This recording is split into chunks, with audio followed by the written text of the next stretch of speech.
non du ma jaar du ma jaar turam bàyyi ma ne le gars rek. Allez-y. Le gars il a fait un son lancé ñu si ay pic man son bi sincèrement dégluwuma ko woon donc plusieurs personnes ñoo ma ko envoyé donc na ma dama déglu li j'ai écouté je me suis senti visé ma xam ne kii lii nii ñun ñoo ko moom parce que musique ku nekk doxul ku nekk soo déggee di nga xam lan ngay moom te ce qui est dommage si game bi mooy comme ñi nekk ci kaw comme ñoom ni ñu wooyee ñoom ñu ci kaw ñoom dañuy sànni booy après su ñëwee di laqatu nag non c'est que booy nii man booy nii mais c'est quoi ça ni soo defee daal da nga koy assumer ni soo defee da nga koy assumer le gars dafa def son ci freestyle bi ne xaw ma nan bin faal xaw ma nan mayonnaise ñaari rapport mais yow kan moo def son mayonnaise si game yaa Paco Briz kan mooy ñaari rappeur ñaar la mais Paco Briz la mais lenn am na mais lenn waa allez-y continuez lu pare am en fait nañu honnête quoi nañu honnête c'est vrai waaye yaa ngi dégg man en fait nañu honnête nañu honnête quoi waaw nañu honnête ak lépp lu ñu am donc nañu honnête quoi donc loolu su ko waxee nit ñi ñaari rapport yi yéen ñaar for real parce que gi nga le gars day dof la si kanam nit ñi mais xam na quoi non day dof la si kanam nit ñi day def li muy def après su ñëwee di jooy naan non rappeurs yi dañoo bon ay rappeurs yi dañ ma bañ kenn bañu ko mais su nit ñëpp di wax ci yow jàppal ne donc yow am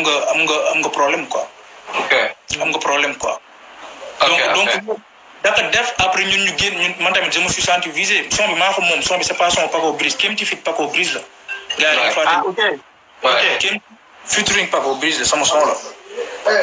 you know donc su ma sentiree ñu wax ma dara Omzo xamul le problème mooy day jàppe boppam benn buuba wala benn non on s'en fout daaxuñu rap daaxuñu dara donc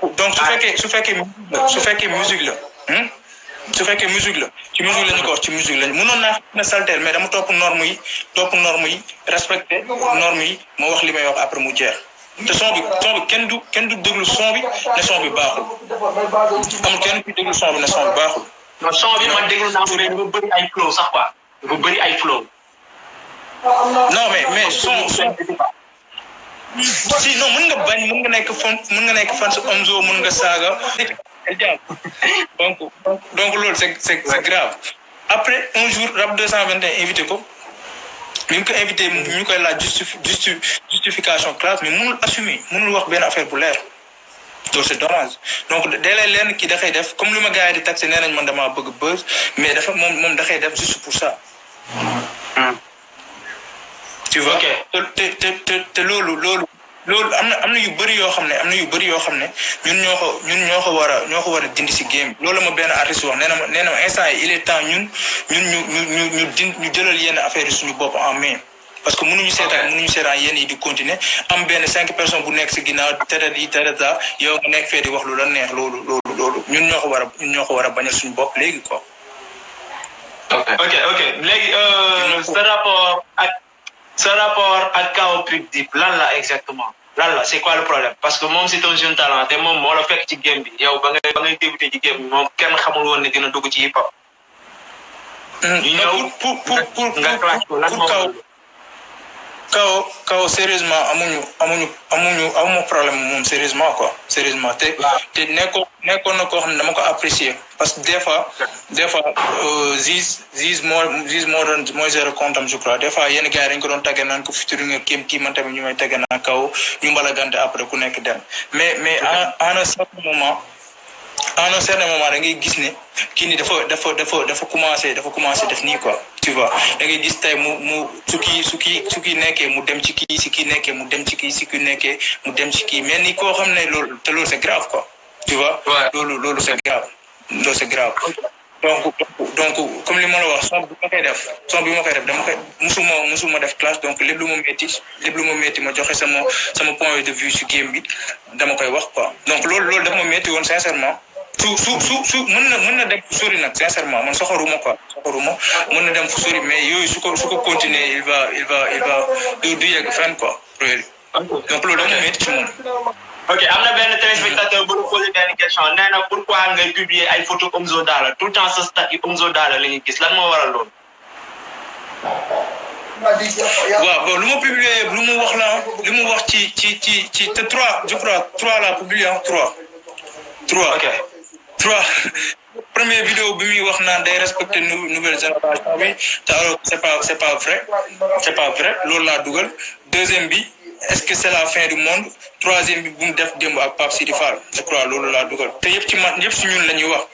donc loolu moo tax mu dugal mais man c'est pas que damay dugal Omzo. koo xam ne dama posé question boobu laaj ma mu ne ma Paco lu tax KMT ne rappeur yëpp ragal Dip laajal ma ko fu mu ko teg. waaw bon loolu am na ñu bëri ñoo xam ne ñu ngi may wax ne man noonu loolu waroo ko woon wax loolu mais peut-être dañoo comprendre gi nga son da nga koy déglu su may wax loolu c'est par rapport ak ñu moom son bi su may wax c'est par rapport ak ñu moom son bi ñi may wax son bi donc ñun laa wax waaw soo xoolee ñooñu li fi jot a xew yëpp da ngay xam ne lii c'est la vérité donc ñun ñu ngi suivre donc on sait tout quoi. mais kay son bi clash nga ci ay rappeurs. dafa leer clash nga ci ay rappeurs. waaye son bi dafa am particulièrement kenn koo ko réservé ku ko moom exclusivement. non son bi ñëpp ko moom. non d'accord nga exclusivement am na ku ko moom spécialement parce que koo xam ne génne na 19h59. yow nga génne 20h pile 1 minute moo leen rawat. waaw mais couvre-feu laa ci dolli rek. dama bëggoon wax ne heure couvre-feu 20h la du 19h59 da nga jub. bon peut-être soo bi 19h59 da nga génne yow nga teg ci plus 1.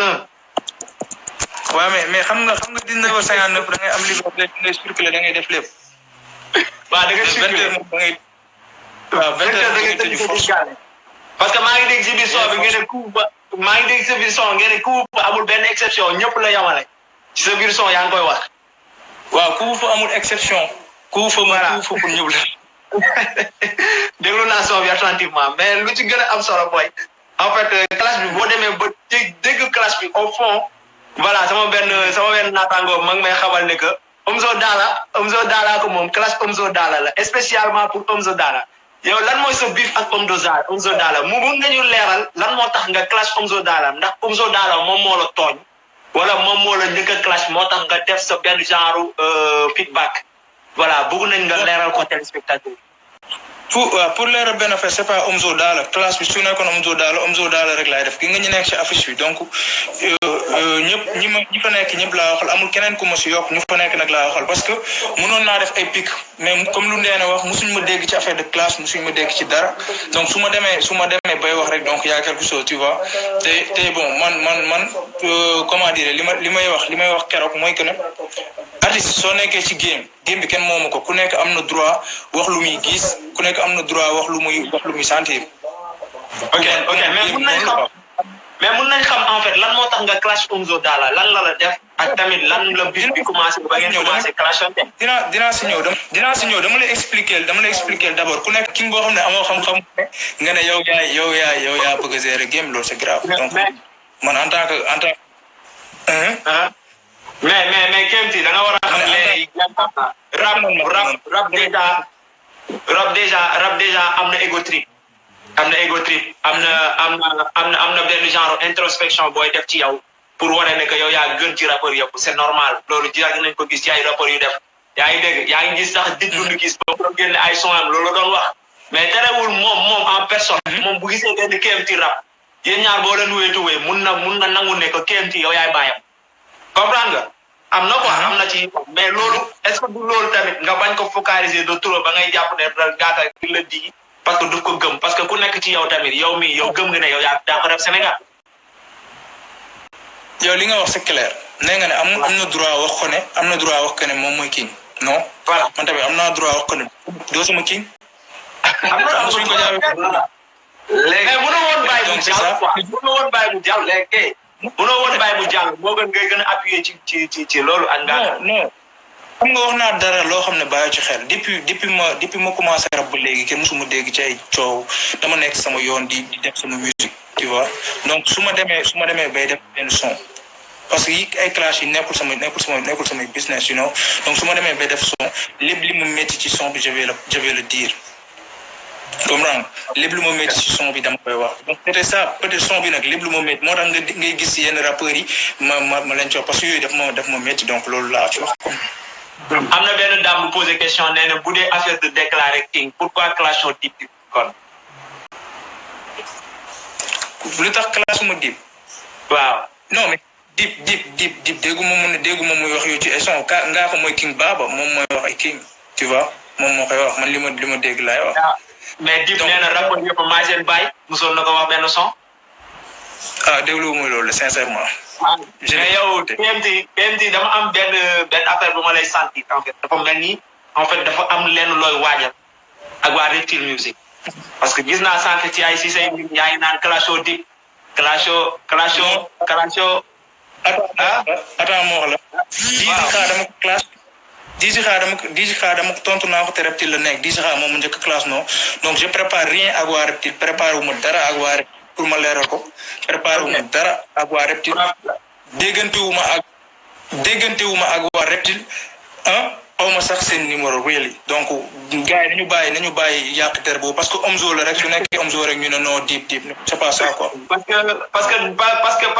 lu muy def après su ñëwee di jooy naan non rappeurs yi dañoo bon ay rappeurs yi dañu ma bañ kenn bañu ko mais su nit ñëpp di wax ci yow jàppal ne donc yow am nga problème quoi.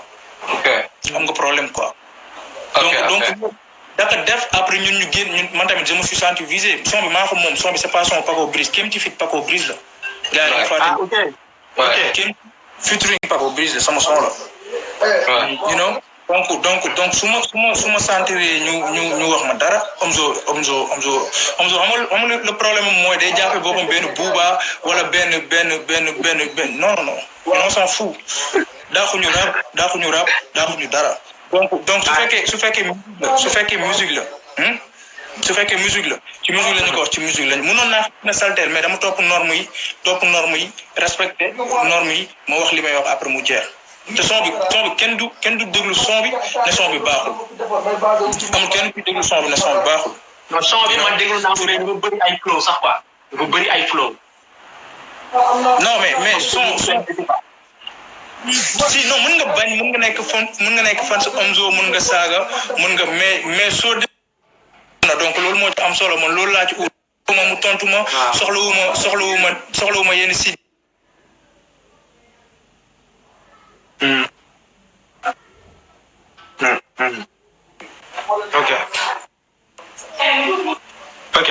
ok léegi kee alors kee yaa ngi dégg kay sa réseau bi baaxul ah. waaw kee si dafa yaa sa réseau baaxul waaw yaa ngi dégg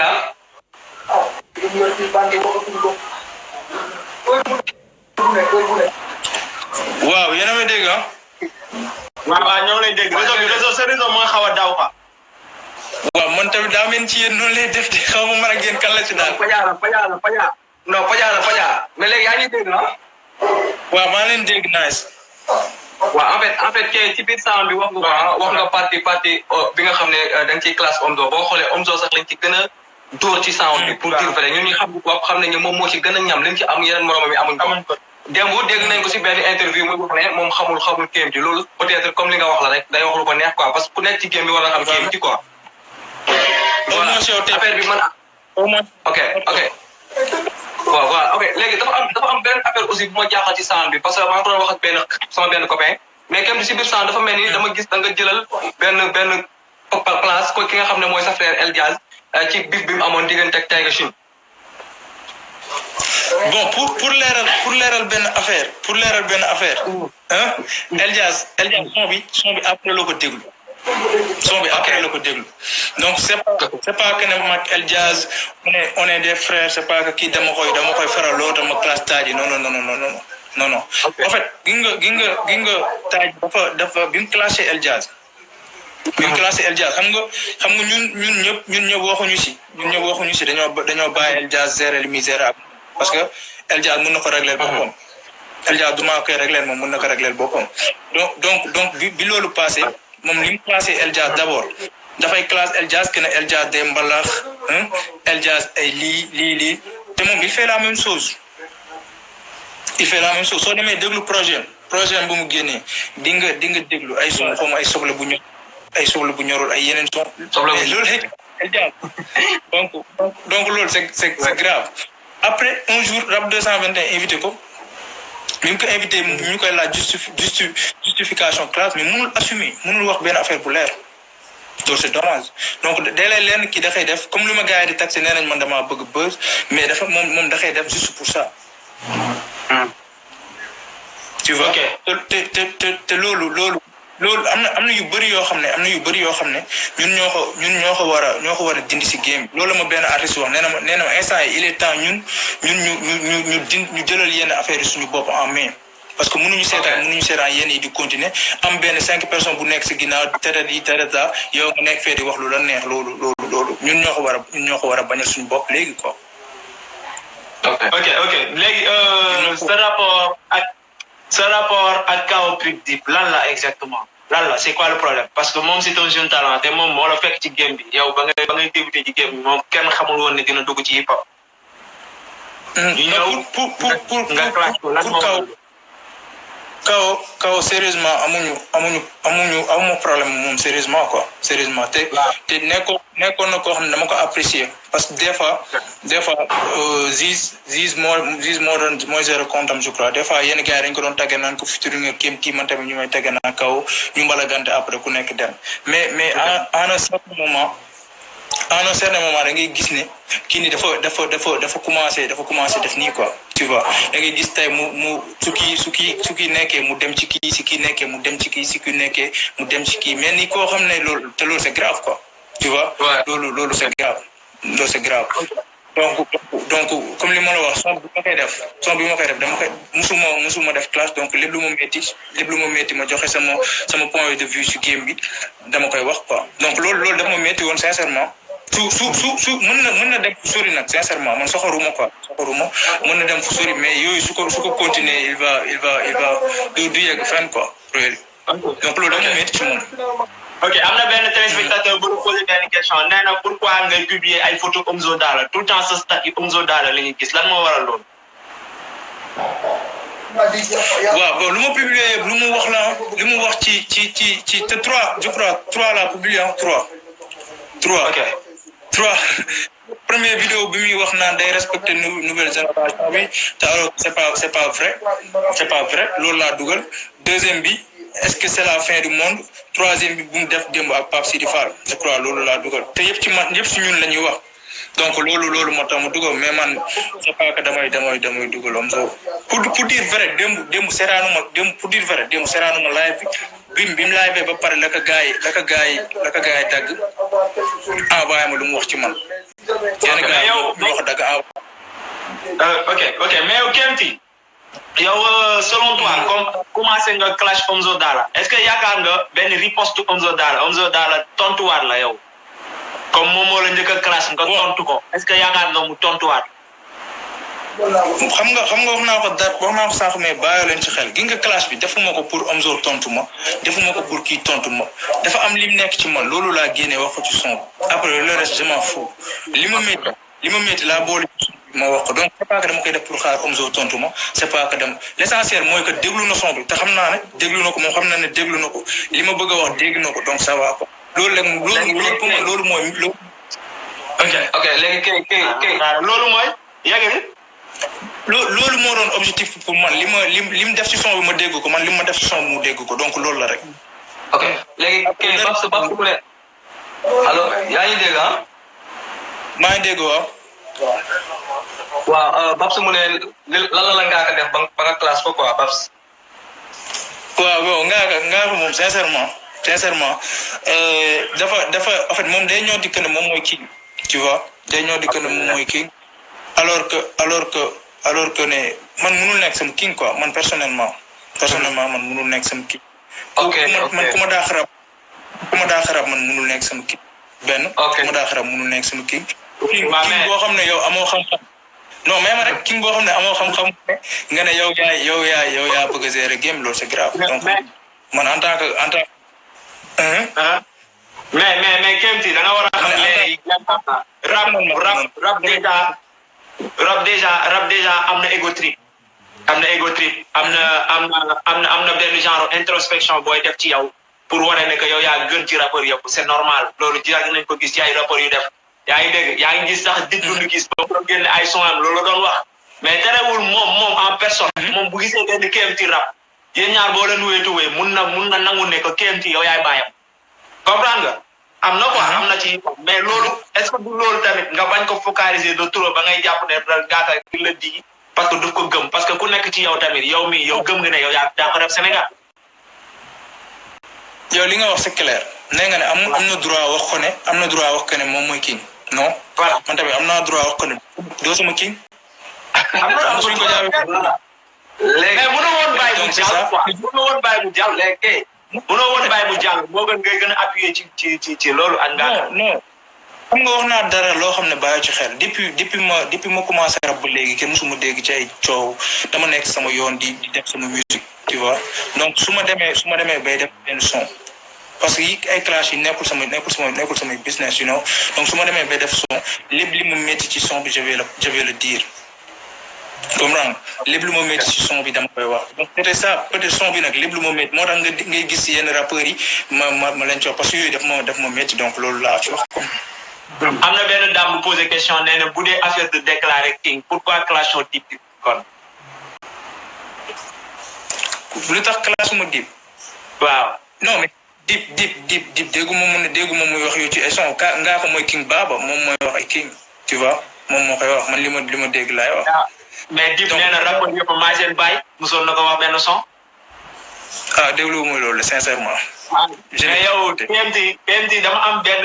affaire bu ma lay sentir en fait dafa mel ni en fait dafa am lenn looy waajal ak waa Reptile Music parce que gis naa sànq ci ay si say yaa ngi naan clashoo Dip clashoo. attends moo wax la. Dizzy Kha dama ko tontu naa ko te Reptile la nekk Dizzy Kha moom mu njëkk classe non donc je prépare rien ak waa Reptile préparé wu ma dara ak waa Reptile pour ma leeral ko préparé wu ma dara ak waa Reptile déggante wu ma ak waa Reptile aw ma sax seen numéro really donc gars yi nañu bàyyi yàq der boobu parce que Omzo la rek su nekkee Omzo rek ñu ne non Dip c'est pas ça quoi. parce que